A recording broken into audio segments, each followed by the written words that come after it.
A psychologist from Cheltenham has been training therapists in Ukraine to help people deal with nightmares caused by the war. So far, he's taught his method to around 1,000 mental health professionals. Ola Klementovich is one of them. She told us how well it's been working. This technique is very helpful for all of my colleagues because this can be one session technique. I have two techniques that works with nightmares, but this is long-term techniques. And this dream completion technique is like a magic wand.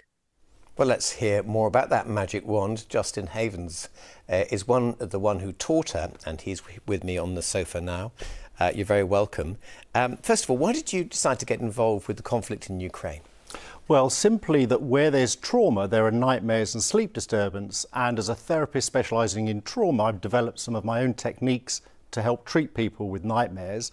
And it's something that you can readily teach others. So I wanted to skill up Ukrainian therapists, and I partnered with a local person in Ukraine. We've got 1,000 people who are interested, and then things have followed from that. OK, I'd just like to see a clip of the video that you've produced to get an idea of how your method works. Here it is.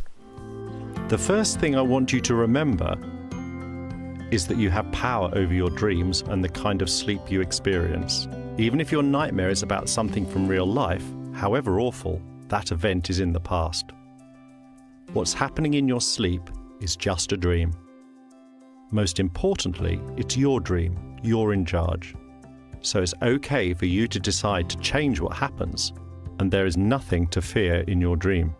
Right. Now, this is going to help people in Ukraine, but it could also help any of us, I guess, who wake up in a terror in the middle of the night. You've had a bad dream, but you're saying you can manipulate that dream to make it less unpleasant. Absolutely. Ideas get into dreams on the back of emotion. If you watch a horror movie, you wouldn't be surprised to dream about it. So if we create a new ending for the dream that feels positive and powerful, that will also get into the dream. And the most important thing is it will stop us being woken up, and it will hopefully prevent further issues such as PTSD resulting from trauma. So it has a very good outcome for a very short amount of effort. One example I was hearing about is that a family who had a bomb hit their house, and they've sort of changed, instead of waking up thinking about that, the house exploding, they've changed it to think of other outcomes to that event. Absolutely. You might imagine a fireworks display, or as some of the people in Ukraine were using, the bomb actually landing on Putin's head. What's going in the nightmare, although it feels very real, obviously isn't real.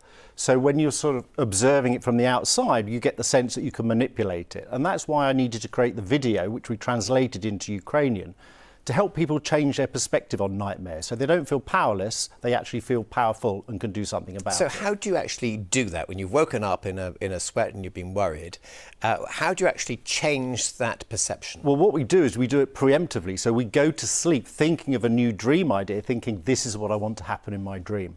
So you might imagine the bomb landing on Putin's head before you go to sleep, and that idea gets into your unconscious mind and bends the dream into a new direction.